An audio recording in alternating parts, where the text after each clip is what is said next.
Oak Street in the eastern part of Spokane had never seen better days.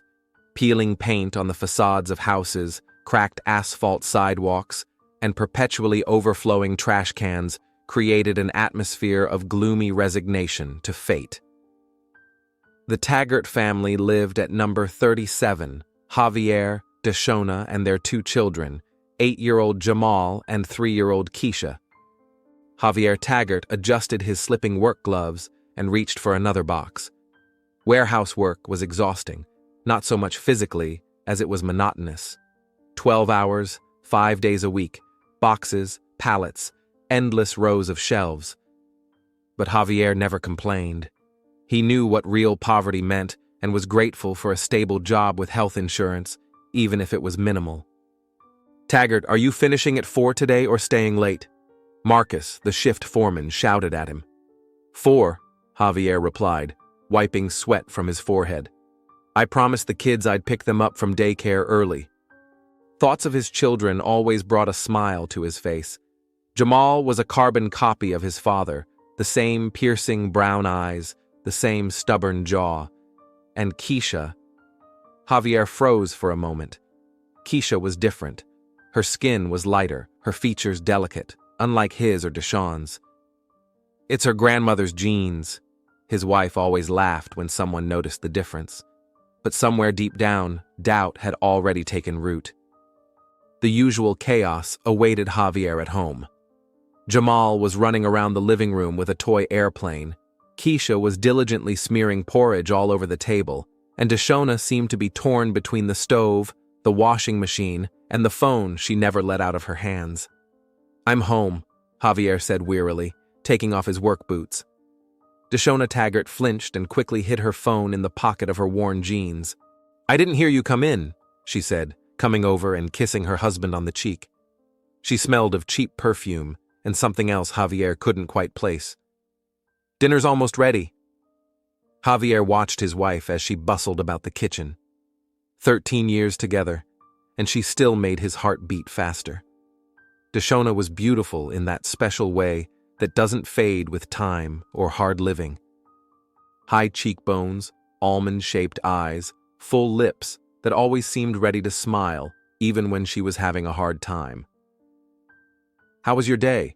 Javier asked, sitting down at the table.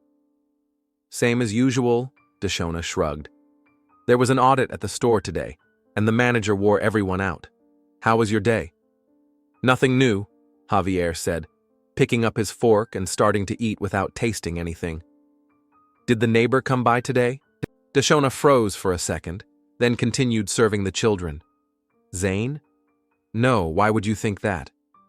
"Just asking," Javier said, watching her reaction closely. "Yesterday he said he wanted to bring back some tools I lent him." "Oh, maybe he came by during the day," Deshona shrugged. "I was at work, I don't know." Loud laughter and the sound of a door slamming shut could be heard through the wall. Zane Dominguez was home. The thin walls of the old house often carried the sounds of his life, music, the laughter of guests, sometimes shouting after too much drinking. "Dad, Zane promised to teach me how to play basketball," Jamal announced happily, looking up from his plate. Javier felt something cold tighten in his chest. "I'll teach you myself, son," he said, ruffling the boy's hair. "Zane has enough to do." Deshona glanced quickly at her husband but said nothing. After dinner, when the children were asleep, Javier sat on the porch smoking cheap cigarettes. The cool night air was a relief after a stifling day. He noticed Zane coming out of his house and heading for a car parked at the curb. Zane Dominguez was the complete opposite of Javier, tall, confident, with a charm that worked on everyone around him. Despite being 40 years old, he looked younger, always neatly dressed, with a white-toothed smile ready to appear at any moment. "Hey, neighbor!" Zane noticed Javier and came closer. "How's it going?" "Fine," Javier replied dryly. "Going somewhere?" "To Denzel's bar," Zane smiled. "It's Friday. Want to join me?" Javier was about to decline, but something in his neighbor's eyes, a hint of hidden mockery, made him change his mind. "Why not?" He stood up and stubbed out his cigarette.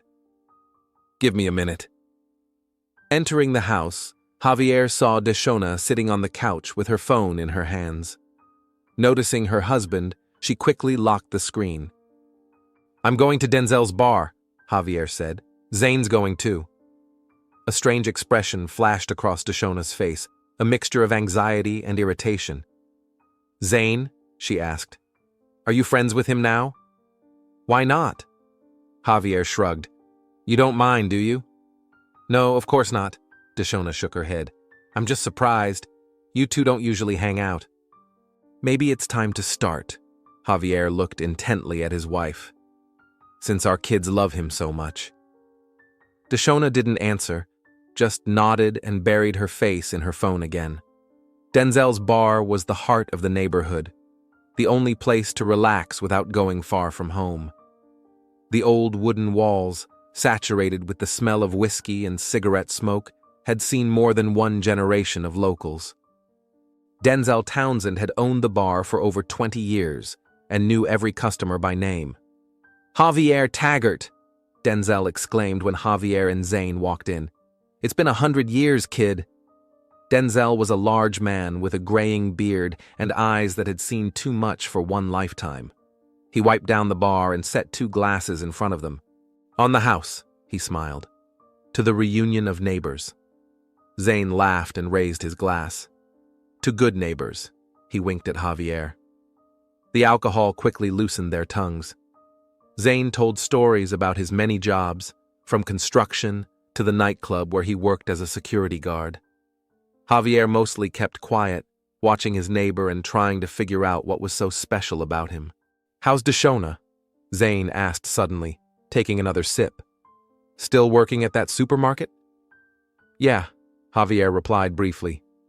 "Why?" "No reason," Zane shrugged. "Just asking. She deserves better, you know. She's a smart woman." "How would you know that?" Javier felt a dull irritation rising inside him. "Well, we talk sometimes," Zane smiled. "When she comes home from work and I'm sitting on the porch, just casual neighborly conversation." Javier wanted to say something, but his attention was drawn to a woman sitting in the far corner of the bar. She stood out from the other patrons, a strict suit, neat hair, an attentive gaze with which she studied those around her. "Who's that?" Javier asked Denzel, nodding toward the stranger. "Detective Tamika Hendricks," Denzel replied quietly. "She's investigating a jewelry store robbery on 3rd Street. She's been in the neighborhood for a week asking questions." Tamika Hendricks, as if sensing that she was being talked about, turned her head and caught Javier's gaze. Something in her eyes, deep exhaustion and unwavering determination, made Javier look away. "Is she dangerous?" he asked Denzel. "Only to those who break the law," the bartender replied. "They say she's the best detective in the precinct. She's getting divorced, so she's throwing herself into her work." Zane followed their gaze and smiled. "She's a beautiful woman," he remarked. "Maybe we should buy her a drink?" "I wouldn't recommend it," Denzel shook his head. "She's not here for fun." The evening continued, and the bar gradually filled with people. Javier noticed Zane's phone vibrate. His neighbor read the message, and his face changed for a moment. His smile became forced, and a look of concern flashed in his eyes. "Sorry, buddy," Zane patted Javier on the shoulder. "I have to go." "Work? On a Friday night?" Javier looked at him incredulously. "Work can't wait." Zane paid the bill and headed for the exit. At the door, he turned and glanced once more at Detective Hendricks, then stepped out onto the street. Javier was left alone. He ordered another drink and sank into his thoughts. Something was bothering him. Deshona's strange behavior, Zane's mysterious glances, his unexpected departure. "Tough times?" Denzel's voice snapped Javier out of his reverie. "What?" He looked up at the bartender. "You look like you're carrying the weight of the world on your shoulders." Denzel poured himself some whiskey and sat down next to Javier. "Something happened?" Javier wanted to brush it off, to say that everything was fine, but the words slipped out before he could stop them. I think Deshona is hiding something from me. Denzel was silent for a long time, twirling his glass in his hands. You know, he finally said, I've seen families fall apart because of suspicion. Sometimes it's better to just talk. What are you talking about? Javier tensed. Nothing in particular, Denzel shrugged. Just some old man's advice. Talk to your wife, Javier, before you jump to conclusions. It was almost midnight when Javier returned home. The house was quiet and dark, with only the dim light of a nightlight coming from the children's room. Javier peeked in. The children were fast asleep. Jamal was hugging a worn teddy bear, and Keisha was curled up in a ball with her knees pulled up to her chest. Javier looked at them, his heart aching with love and fear at the same time. In the bedroom, Deshona was lying on the bed, buried in her phone. Noticing her husband, she put the device down and smiled tensely. How was your evening? She asked. Fine, Javier began to undress. Zane left early, said he had something to do. I see. Deshona looked away. I hope you had a good time. Javier sat down on the edge of the bed and looked intently at his wife. Deshona, what's going on? What do you mean? She nervously adjusted the blanket. You haven't been yourself lately. You're always on your phone. You flinch when I come home. Did something happen? Nothing happened. Deshona shook her head. I'm just tired. Work, kids, house, the usual. The phone on the nightstand vibrated. Deshona flinched, but Javier was quicker. He grabbed the phone and saw the message on the lock screen. We need to talk. Tomorrow. Important. Z.Z. Javier slowly put the phone back down. Zane? It's not what you think. Deshona sat up on the bed, her eyes wide. He just what? Javier felt his insides tighten. What's going on between you two, Deshona? Nothing. She looked scared. We're just friends, Javier. He helps me with some things, that's all. What things? Javier tried to sound calm, but his voice betrayed him. Not now, Deshona shook her head. Please. The children might hear. She reached out and touched his shoulder, but Javier pulled away. I love you, Deshona whispered. Believe me, it's not what it looks like. Javier didn't answer. He lay down on his side of the bed, turning his back to his wife. Sleep would not come. Zane's face was before his eyes, his confident smile, the strange looks he exchanged with Deshona, and Keisha. Her dissimilarity to both of them suddenly took on a sinister meaning. He heard footsteps behind the wall. Zane had returned home. Javier listened to the sounds coming from the neighboring apartment, trying to catch something through the thin walls. Zane paced around the room, moving things around, then everything fell silent. Deshona was snoring quietly next to him, but her sleep seemed restless. She was tossing and turning, sometimes moaning softly, as if in a nightmare. Javier stared at the ceiling, where the shadows from the streetlights created bizarre patterns. He thought about his life, about 13 years of marriage, about his children, about the job he hated but endured for the sake of his family, and about the growing chasm between him and the woman he loved more than life itself. Saturday morning began with the usual hustle and bustle. The children woke up early, demanding breakfast and attention. Deshona was making pancakes. Javier was trying to pick up the toys scattered around the living room. Everything looked normal, a typical family scene. But Javier felt the falseness in it all, like an actor on stage who had forgotten his lines but continued to play out of habit. After breakfast, Deshona got ready to leave. Where are you going? Javier asked as she put on a light jacket. To the store, Deshona replied without looking at him. I need to buy groceries for the week. I can go with you, Javier offered. The kids will play in the yard. No, Deshona replied too quickly. I mean, don't bother. I'll be quick. You should rest. You got home late last night. She kissed the children, glanced quickly at her husband, and left the house. Through the window, Javier watched her cross the street and turn the corner, in the opposite direction from the supermarket. Monday began for Javier Taggart with a headache and a heavy feeling of foreboding. He had spent the entire weekend watching Deshona, trying to detect any signs of infidelity in her behavior. She came home from the store with groceries, played with the children, and prepared dinner, everything as usual. But now, every movement, every smile, every glance at her phone seemed suspicious to Javier. He hadn't seen Zane since Friday. The neighbor's apartment was dead. No music, no footsteps, no sound of a door opening. Only on Sunday evening did Javier notice the light in the windows, but Zane never came out. "Taggart, you seem distracted today," Marcus remarked when Javier dropped his second box of the shift. "Everything okay?" "Yeah," Javier rubbed his temple. "Just didn't get enough sleep." "You know what?" Marcus glanced at his watch. "It's quiet today. You can go home early.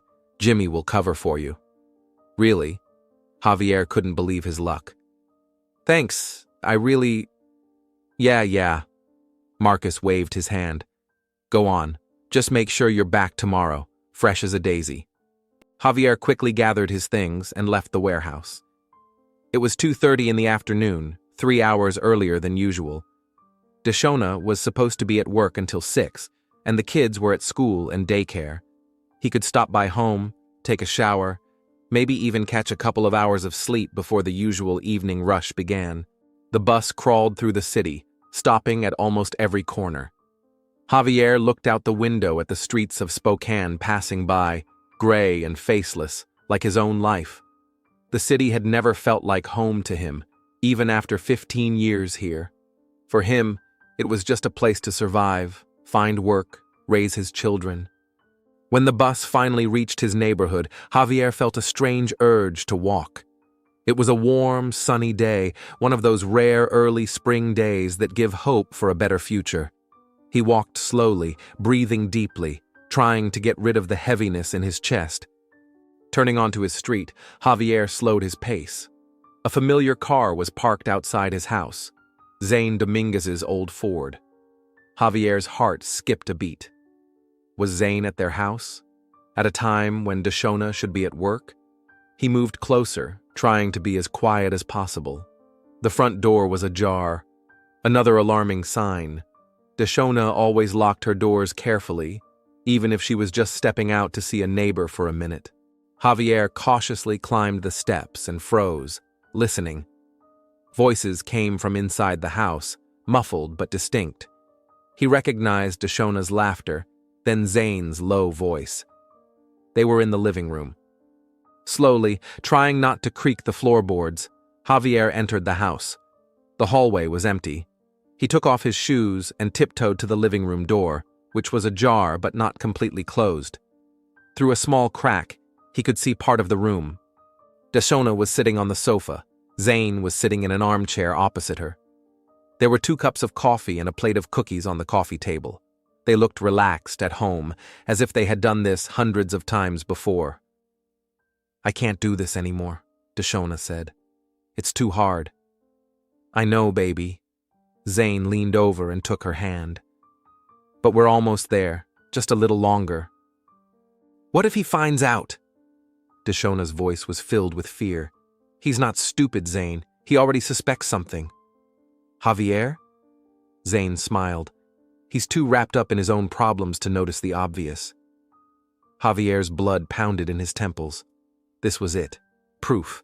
They really were. "The kids miss you," Deshona said suddenly, "especially Keisha." "She remembers me?" Zane's voice softened in a way Javier had never heard before. "Of course," Deshona smiled. "She always asks about you, even though Javier told her not to call you." "I know," Zane interrupted. "To her, I'm just a neighbor, but one day—" "Once," Deshona echoed. "If Javier doesn't ruin all our plans." "He won't ruin anything," Zane said confidently. "He doesn't even know that the second child is yours." Javier's world was shaken. A second child? Yours?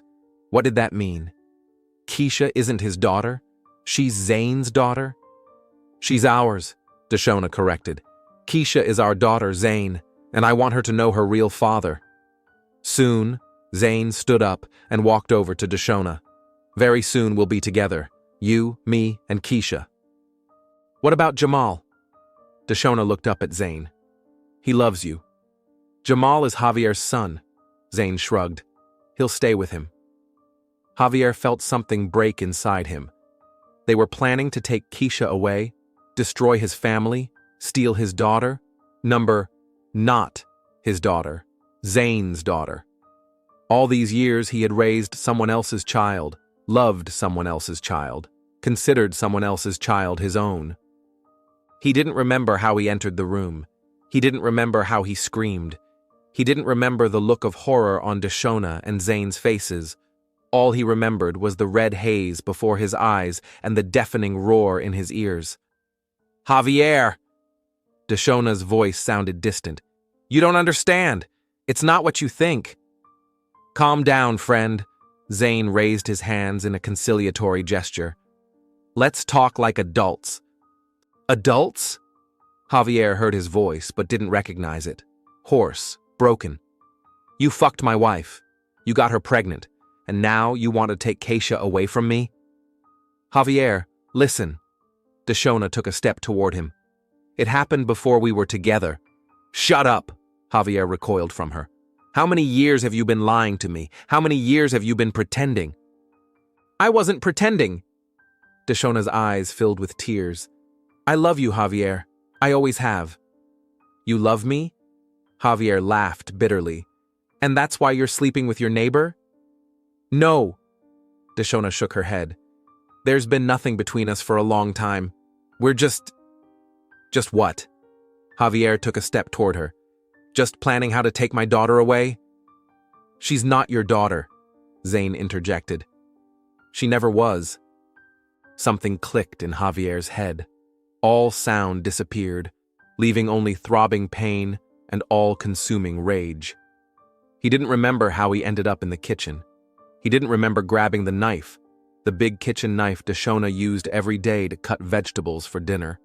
He only remembered returning to the living room and seeing Zane standing there, shielding Deshona, protecting her from him. Javier, Zane said slowly, put the knife down. You're making a mistake. A mistake? Javier shook his head. It was a mistake to trust you. It was a mistake to consider you a friend. It was a mistake. He didn't finish his sentence. Instead, he lunged forward, raising the knife. Zane tried to grab his hand, but Javier was faster. The blade sank deep into his neighbor's stomach. Zane made a strange sound, something between a sigh and a groan, and grabbed the knife's handle. His eyes widened in surprise and pain. He tried to say something, but only a rasp came out. Zane! Deshona screamed, rushing toward him. Oh my God, Zane! Javier pulled the knife out of his neighbor's body and took a step back. Zane fell to his knees, pressing his hands against the wound, dark blood oozing between his fingers. Deshona knelt down next to him, trying to stop the bleeding. Hold on, Zane, she cried. I'll call an ambulance. Hold on. She reached for the phone, but Javier was faster. He grabbed her arm and pulled her up from the floor. Javier, please. Deshona looked at him with eyes full of horror. He needs help. He's going to die. Let him die. Javier squeezed her wrist tighter. How could you, Deshona? How could you do this to me? I never meant to hurt you, Deshona cried. We just wanted to be honest. Keisha has a right to know who her real father is. Real father? Javier felt a wave of rage rising inside him again. I raised her. I loved her. I was there every day of her life. And where was he? Here, Deshona whispered. He was always here, watching her, loving her from afar. Javier looked at Zane, who was lying on the floor, gasping and trying to staunch the wound. His blood had already formed a pool on the light-colored carpet. I should have known. Javier shook his head. All these years, all those looks, those conversations, you never stopped loving him, did you? I love you. Deshona tried to touch his face. Believe me, Javier. Lies, Javier pulled away. Everything you've ever said to me is a lie. He raised the knife and Deshona recoiled, trying to break free from his grip. Javier, no, she screamed. Think of the children. Think of Jamal. Jamal? Javier stopped. Is he even really my son? Deshona froze, her eyes widening. Of course he is. She grabbed his arm. Javier, listen to me. We can fix this. We can… She didn't finish her sentence. The knife entered her chest with such ease, as if cutting through butter. Deshona let out a quiet sigh and looked at Javier with surprise and pain. Her lips moved as if she wanted to say something, but instead of words, a thin stream of blood flowed from her mouth. Javier let go of her hand, and Deshona slowly sank to the floor next to Zane. Her eyes were still open, but her gaze was already glassy. The silence that followed was deafening. Javier stood in the middle of the living room, clutching the bloody knife, staring at the bodies of his wife and her lover. The reality of what had happened did not register in his mind. This couldn't be true. This couldn't be happening to him. He was brought out of his stupor by a sound. Deshona's phone, lying on the sofa, vibrated. Javier mechanically walked over and looked at the screen. A message from Tamika Hendricks. Meeting at 4. Don't be late. Bring the documents. Tamika Hendricks? The detective from the bar? What documents? What? The sound of the front door opening snapped Javier out of his reverie. He turned and saw Tamika Hendricks standing in the doorway. She stood with her hand on her holster, staring at the scene before her. 2 bodies on the floor, blood, Javier with a knife in his hand. Mr. Taggart, her voice was surprisingly calm. Put down the knife and raise your hands. It's not what you think.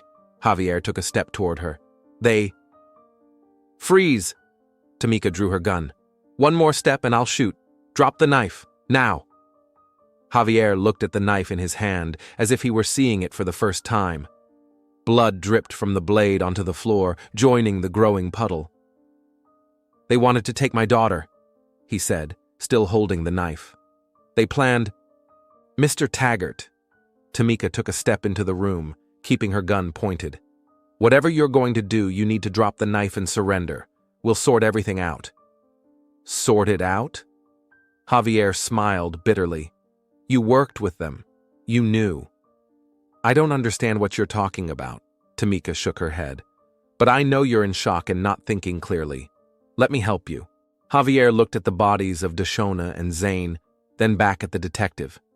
Something in her eyes, sincerity, compassion, made him hesitate for a moment. Maybe she really didn't know. Maybe she wasn't part of their plan. But then why did she write to Deshona? Why set up the meeting? The knife fell from his hand and hit the carpet with a dull thud. Tamika took another step forward, keeping her weapon raised. Hands behind your head, she commanded. Slowly. And get on your knees. Javier obeyed. He dropped to his knees, feeling the blood from the carpet soak through his pants. He put his hands behind his head and looked straight into the detective's eyes. Why did you write to my wife? He asked. What documents was she supposed to bring? Tamika frowned but did not answer. She took out her radio and called for backup, keeping her eyes on Javier. Detective Hendricks, Code 3, double homicide, she said, giving the address. Suspect on site, armed and dangerous. I'm not armed anymore, Javier remarked. Shut up! Tamika moved closer, keeping her gun pointed at his chest. You have the right to remain silent. Anything you say can and will be used against you in court. You have the right to an attorney. Javier stopped listening to her. His gaze fell on a photograph standing on the coffee table. Him, Deshona, Jamal, and Keisha, all smiling at the camera against the backdrop of a Christmas tree. A happy family. A perfect picture. A lie. He didn't know how much time had passed, minutes or hours, when other police officers arrived at the house. They were shouting, giving orders, photographing bodies, collecting evidence. Someone handcuffed him and led him outside, where a crowd of onlookers had already gathered. Dad! Jamal's voice broke through the noise. Dad, what's going on? Javier turned his head and saw his son standing on the sidewalk with his backpack in his hands. Next to him was their neighbor, Mrs. Johnson, who picked Jamal up from school when Deshona was working. Her eyes were filled with horror. "Get the child away!" Tamika shouted as she ran out of the house. "Now!" "Dad!" Jamal lunged forward, but Mrs. Johnson held him back. "Dad, where are they taking you?" "Everything will be okay, son." Javier tried to smile, but his lips wouldn't move. "I love you. Remember that." The police officer pushed him toward the patrol car. Javier took one last look at his son, his only real son, before getting into the car. The door slammed shut, cutting him off from the world. Javier watched through the glass as Tamika said something to Mrs. Johnson, who hugged the crying Jamal, and as an ambulance drove down the street, even though there was no one left to save. "Where to now?" the driver asked his partner. "The station," he replied. "The boss wants to question him personally." The car pulled away. Javier looked at the receding house, at the neighbors pouring into the street, at the police tape already cordoning off the crime scene. A strange calm came over him. It was all over. His life, his family, his future. Everything was left behind in that little house on Oak Street. As they drove past the park, a thought flashed through Javier's mind. The car always stopped at this traffic light. The doors weren't locked. He could see the driver's partner checking his phone, not paying any attention to him. One move, and he could jump out, get lost in the park, disappear. Maybe he could get to Jamal, pick him up, and drive away somewhere far away. The traffic light turned red, and the car stopped. Javier looked at the door handle, then at the police officers in front. They still weren't paying any attention to him.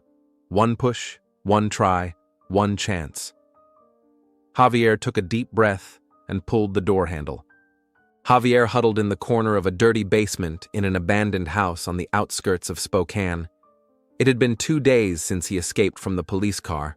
2 days without food, almost without water, with thoughts tearing him apart from the inside. The faces of Deshona and Zane were still before his eyes, surprised, frightened, frozen in incomprehension. He replayed their last conversation over and over in his head, the phrase that had turned his world upside down. "He doesn't even know that the second child is yours." Keisha, his little girl. No, not his. A stranger's. Zane's child.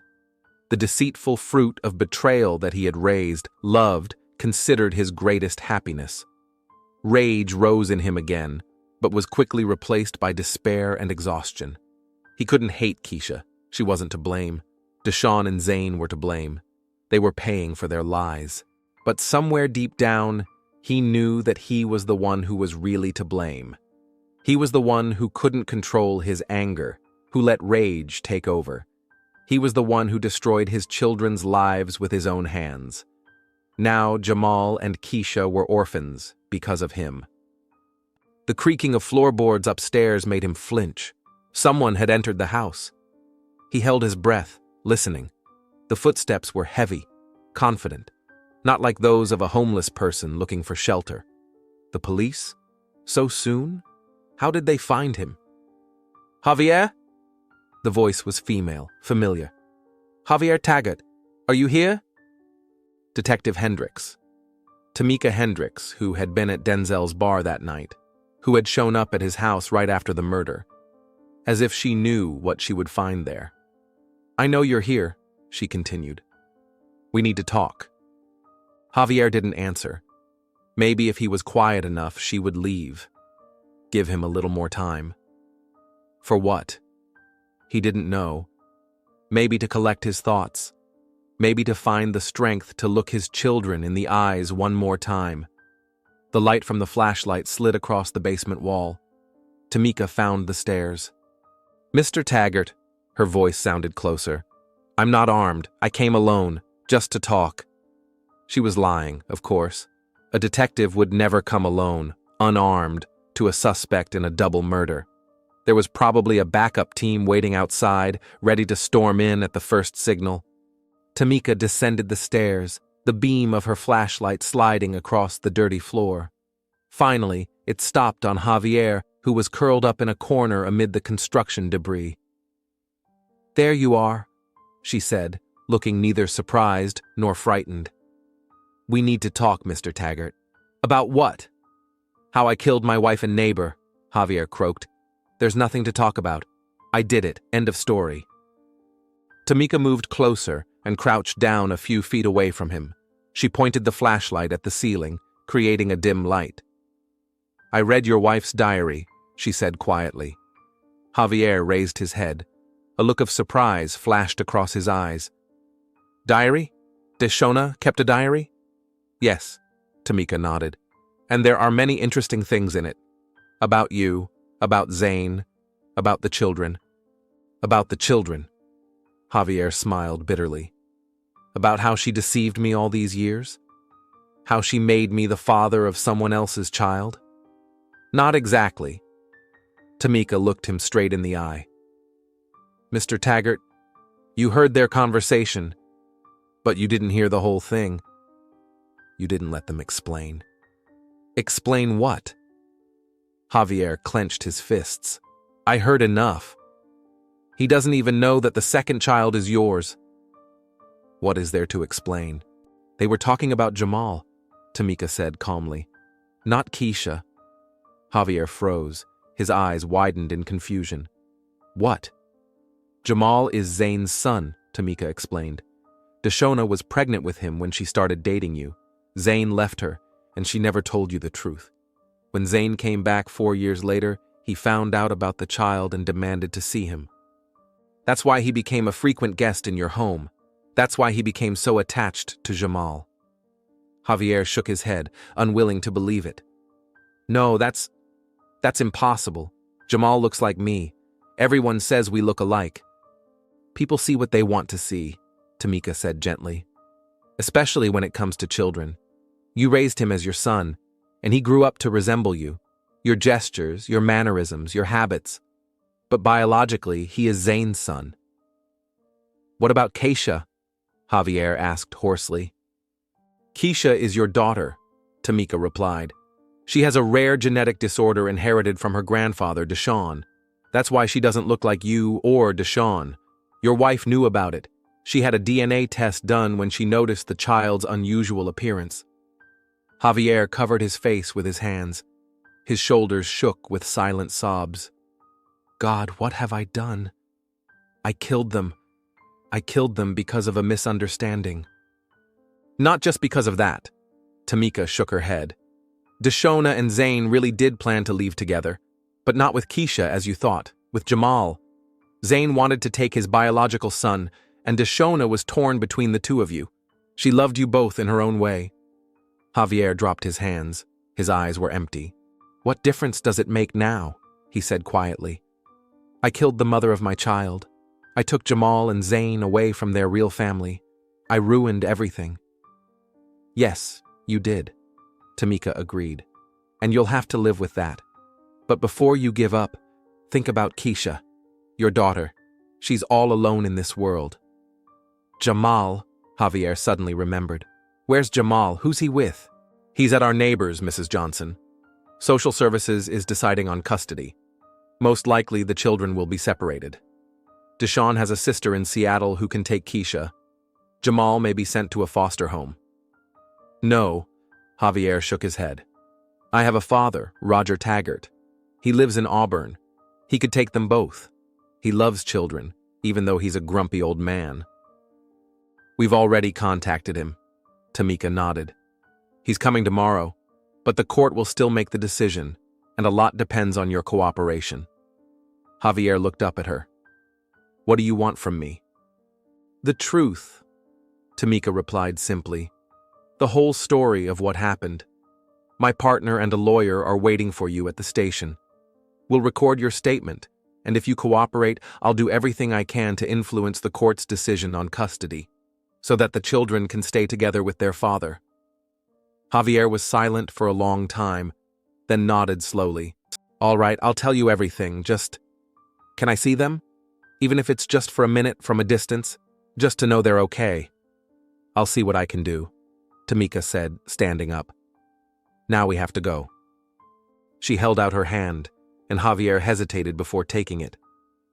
When they stepped out of the basement into the light, he squinted against the bright sun. A support team was indeed waiting at the house, 3 police cars with their lights flashing. The officers tensed when they saw Javier, but Tamika gestured that everything was under control. "You weren't armed," Javier remarked as she handcuffed him. "I was," Tamika replied calmly, showing him the gun in her holster. "But I knew I wouldn't need it. You're not a murderer, Mr. Taggart. You're a man who made a terrible mistake in a moment of extreme emotional distress." Javier was questioned for several hours at the station. He told them everything in minute detail: how he had suspected his wife, how he had followed her, how he had decided to check his suspicions by coming home early, how he had heard the words that broke his heart, how his mind had been clouded by rage and pain, how he came to with a bloody knife in his hands. "I didn't want this," he said quietly. "I loved Deshona. I didn't even hate Zane. It's just that at that moment, I wasn't myself." Tamika listened, writing down every word. Gradually, the picture of the tragedy became clearer. This was not just a crime of jealousy, but a web of lies, deceit, and omissions that had been spinning for years and was bound to unravel one day. When the interrogation was over, Javier was taken back to his cell. Tamika remained in the office, gathering documents. The captain approached her. "Good work, Hendricks," he nodded. "A clean confession, no complications. The prosecutor will be pleased." "It's not as simple as it seems," Tamika shook her head. "This wasn't premeditated murder, more like a crime of passion." "2 dead bodies, Hendricks," the captain reminded her harshly. "A husband stabbed his wife and neighbor to death. Classic. The jury will eat it up." "What about the children?" Tamika asked. "What will happen to them?" The captain shrugged. "Not our concern. Social services will take care of them." He left, and Tamika remained, staring at the photos of the Taggart family pinned to the board. Javier, Deshona, Jamal, and Keisha, smiling, happy, unaware of the tragedy that awaited them. A perfect picture that hid the cracks that would ultimately destroy their lives. The next day, Tamika met Roger Taggart, Javier's father. A tall, gray-haired man with the same stubborn chin as his son, he arrived in Spokane in an old pickup truck. His eyes were red from crying, but he stood tall. "Where are my grandchildren?" was the first thing he asked when he saw Tamika. She took him to the social services office where he could see the children. Jamal sat in the corner of the playroom, mindlessly sorting through the pieces of a toy construction set. Keisha was asleep on the couch, covered with a thin blanket. When he saw them, Roger clenched his fists and took a deep breath, as if gathering his strength. "Hello, kid," he said quietly, approaching Jamal. "Do you remember me?" "I'm your grandfather, Roger." Jamal looked up. His face showed no emotion. "Is Dad in jail?" he asked. "Because of what he did to Mom?" Roger knelt down beside him. "Yes, son. He made a terrible mistake, and he has to pay for it. But he loves you more than anything in the world. You and Keisha are the most precious things he has." "But I'm not his son," Jamal said quietly. "I heard the adults talking. My real dad is Uncle Zane, and my dad killed him." Roger froze, not knowing what to say. Tamika, watching them from behind the glass, felt a lump rise in her throat. An 8-year-old child forced to face such a cruel truth. "Listen to me, Jamal," Roger finally said, taking the boy by the shoulders. "It doesn't matter whose blood runs through your veins. What matters is who raised you, who loved you every day of your life. Javier is your father. He made a mistake, a terrible mistake. But that doesn't take away his love for you." Jamal stared at the old man for a long time, then slowly nodded. His eyes filled with tears, and he allowed his grandfather to hug him. A few weeks later, the court handed down its decision. Temporary custody of both children was granted to Roger Taggart, with the condition that they be subject to regular checks by social services. Javier was charged with second-degree manslaughter without premeditation. He fully admitted his guilt and did not ask for leniency. Before the trial began, Tamika visited him in prison. Javier had lost weight and looked haggard, but there was no longer the emptiness in his eyes that she had seen when he was arrested. "The kids saw me yesterday," he said instead of greeting her. Through the glass, but still. Keisha didn't understand what was going on. She's too young. And Jamal, he said he still loves me, no matter what. "Children are remarkably resilient," Tamika nodded. "And they have a good grandfather." "Yes, my father has always been stronger than me," Javier smiled weakly. "He'll be fine, and I'll get what I deserve." "You'll be able to keep in touch with your children," Tamika said. "Letters, phone calls. When they're ready, they can visit you." Javier nodded, looking past her. "You know, Detective, the strangest thing about this whole story is that I still consider Jamal my son. When I found out the truth, it didn't change anything. I still love him like my own. And if I had only given Deshaun and Zane a chance to explain, maybe we could have found some kind of solution. Maybe Jamal could have had two fathers who loved him. Instead, I took both of them away from him." Tamika didn't know what to say. She simply placed her hand on Javier's shoulder in a silent gesture of support. As she left the prison, she thought about how thin the line between love and hate is, how one wrong word, one misunderstanding can destroy years of happiness and trust, and that the price of such a mistake can sometimes be exorbitantly high.